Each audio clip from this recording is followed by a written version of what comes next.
مش حتصدق إن ده صوت الطفلة.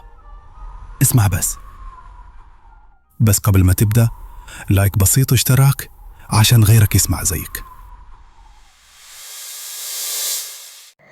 لعن الذين كفروا من بني إسرائيل على لسان داود وعيسى بن مريم، ذلك بما عصوا وكانوا يعتدون. كانوا لا يتناهون عن منكر فعلوه، لبئس ما كانوا يفعلون.